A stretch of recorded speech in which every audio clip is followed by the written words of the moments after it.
Hey, what's going on YouTube?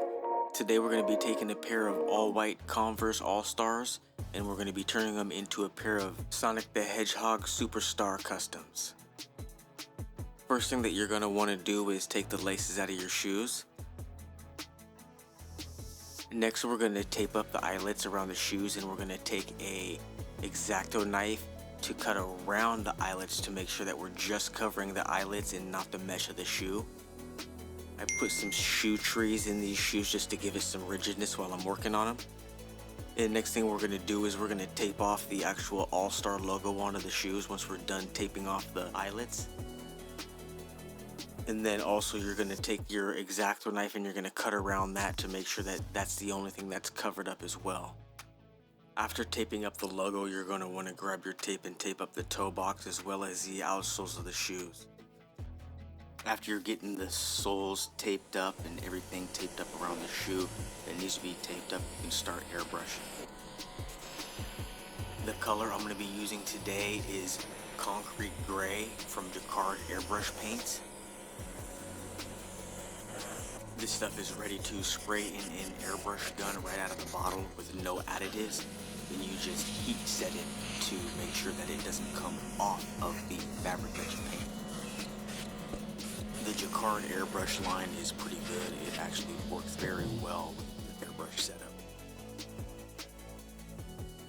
So once you're done airbrushing your shoes, heat setting it with your heat gun, you're then going to be basically taking off the tape, kind of seeing what you got and getting ready for some touch-ups.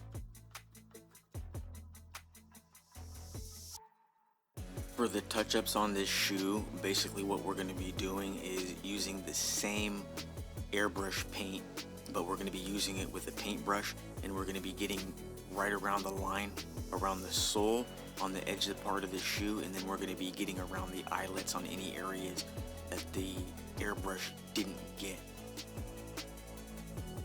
Also, you want to make sure that you touch up around the All-Star logo if needed as well.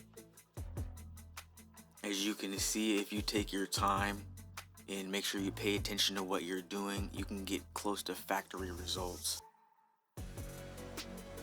If you haven't already, like, comment, subscribe, and hit the bell notification to stay in the loop on any new videos we drop.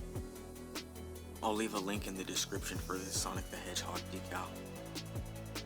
I'm using Oracle 651 permanent vinyl.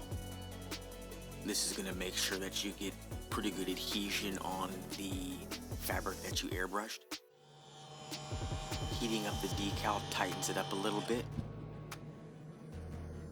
I'm going to be using Jacquard opaque blue to airbrush the Sonic logo on. I like to go with a few coats. In between each coats, I use the heat gun to heat set the paint in. Also, you want to press down on the decal in between each coat just to make sure that it's getting a nice tight fit onto the mesh, just to make sure that you're not getting any bleeding from the airbrush gun. Once you're done airbrushing your design and peeling back the decal, you're pretty much ready to go. All you have left to do is lace these bad boys up.